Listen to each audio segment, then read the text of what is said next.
mais uma vez estar com os amados irmãos e transmitir também a minha comunicação, os abraços dos irmãos de Cascavel. Não conversei com todos, mas os que eu conversei disseram que se eu não trouxesse o abraço deles, teria alguns problemas lá. Então, sintam-se abraçados com as recomendações dos irmãos de Cascavel. Para nós é sempre muito gostoso, uma satisfação muito grande poder estar aqui com os irmãos e no pouco tempo que temos, escutarmos juntos a palavra de Deus. Eu queria convidá-los para que nós abríssemos as nossas Bíblias no Salmo 52. Nós vamos considerar alguns versículos, pensamentos neste Salmo 52, Salmo de Davi, em uma das suas fugas, o rei Saul. Nós vamos tentar chegar ao final desse salmo ainda na noite de hoje. Salmo 52, versículo 1. Porque te glorias na maldade, ó homem poderoso, pois a bondade de Deus dura para sempre. A tua língua urde planos de destruição, é qual navalha afiada. Ó praticadora de enganos, amas o mal antes que o bem, preferes mentir a falar retamente. Amas todas as palavras devoradoras, ó língua fraudulenta. Também Deus te destruirá para sempre. Há de arrebatar-te e arrancar-te da tua tenda, e te extirpará da terra dos viventes. Os justos hão de ver tudo isso, temerão e se rirão dele, dizendo: eis o homem que não fazia de Deus a sua fortaleza, antes confiava na abundância dos seus próprios bens, e na perversidade se fortalecia. Quanto a mim, porém, sou como oliveira verdejante na casa de Deus. Confio na misericórdia de Deus para todo sempre. Dar-te-ei graças para sempre, porque assim o fizeste, na presença dos teus fiéis. Esperarei no teu nome, porque é bom. Vamos ler novamente o versículo 5 e o versículo 7. Também Deus te destruirá para sempre. Há de arrebatar-te e arrancar-te da tua tenda, e te extirpará da terra dos viventes. Versículo 7. Eis o homem que não fazia de Deus a sua fortaleza, antes confiava na abundância dos seus próprios bens, e na sua perversidade se fortalecia. Bem, apenas esses versículos, e nós estamos certos de que o Senhor vai nos abençoar e nos ensinar na meditação da sua palavra. Amém. É interessante como nós, olhando esse Salmo 52, podemos fazer uma avaliação, fazer uma análise e ver exatamente o que acontece nos nossos dias atuais. O Salmo 52 é um salmo escrito há muitos anos atrás, antes mesmo do Senhor Jesus Cristo vir a essa terra. E o que nós estamos vendo é o que nós temos no nosso dia a dia. O homem longe da presença de Deus, feliz na maldade que faz.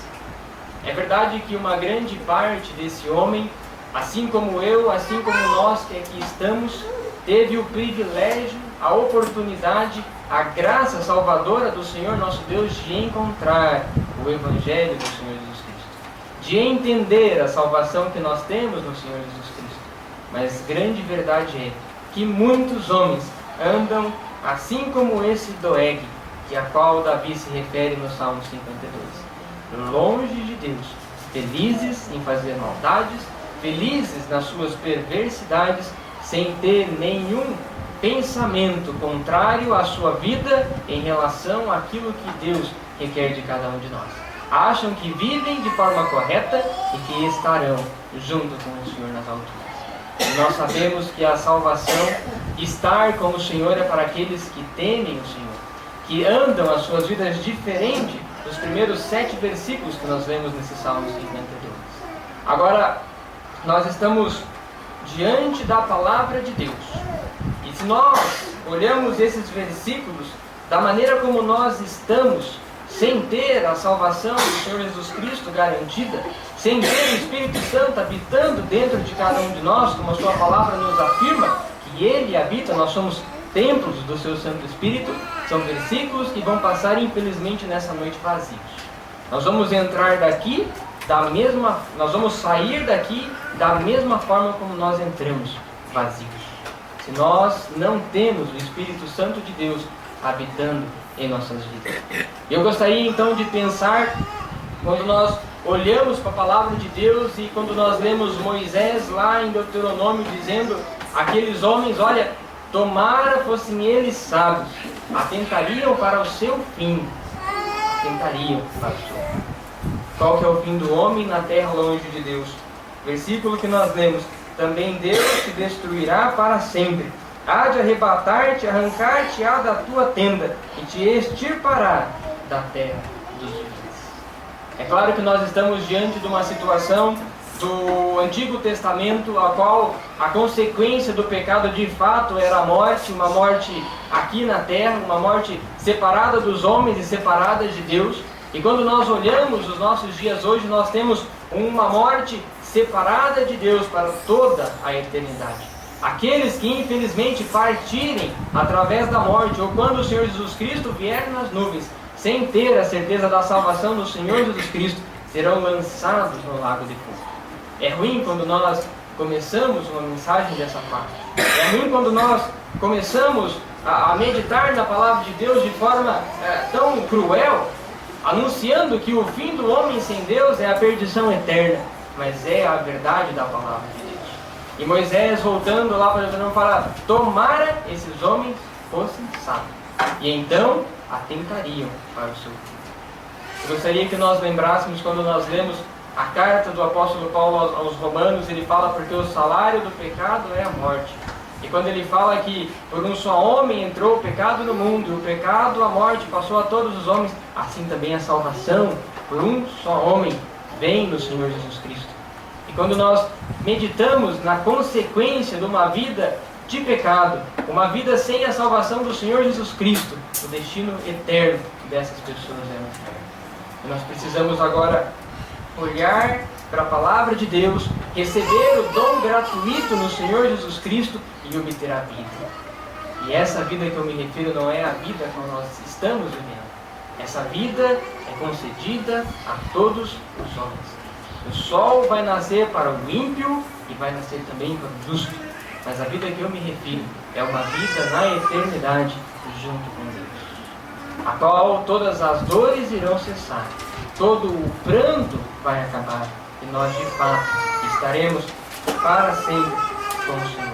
Quando nós lemos a carta que o apóstolo Paulo escreveu a 1 Timóteo no capítulo 5, capítulo 1, 1 Timóteo capítulo 1 e o versículo 15, a palavra de Deus nos fala, fiel é a palavra e digna de toda aceitação, que Cristo Jesus veio ao mundo para salvar os pecadores. E Paulo diz, dos quais eu sou o principal. Quão feliz é o homem que, assim como o apóstolo Paulo escreve a Timóteo, na certeza do apóstolo Paulo, entendendo que o Senhor Jesus Cristo veio ao mundo para salvar os pecadores e que Ele era o principal pecador. Feliz do homem que atenta para o seu fim. Feliz do homem que nessa noite tem a oportunidade de conhecer o Evangelho do Senhor Jesus Cristo. E feliz do homem que tem a coragem de aceitá-lo como Salvador. Aceitar o Senhor Jesus Cristo como Salvador não é um passo tão fácil. Não é simplesmente erguer a sua mão num apelo emocionante de um religioso, de uma pessoa das denominações, onde você vê grande choro, você vê grandes plateias e pessoas vindo até a frente. Esse desafio é mais fácil. Para o homem fazer isso, basta apenas ele superar o seu ego. Basta apenas ele querer vestir de uma capa, vestir de uma aparência para que os homens vejam. Aceitar o Senhor Jesus Cristo é muito mais do que erguer a mão e dizer, olha, eu aceito o Senhor Jesus Cristo. Porque a palavra de Deus nos fala que quando nós aceitamos o Senhor Jesus Cristo, é a palavra de Deus que vai dirigir as nossas vidas. quando nós somos guiados pela palavra de Deus, ela não nos impõe nenhuma regra. Ela não nos coloca fardos pesados, ela não nos coloca exigências para que nós tenhamos uma vida de crente correta. Não. Ela exige de cada um de nós fidelidade. Ela exige de cada um de nós compromisso com a verdade do Senhor Jesus Cristo.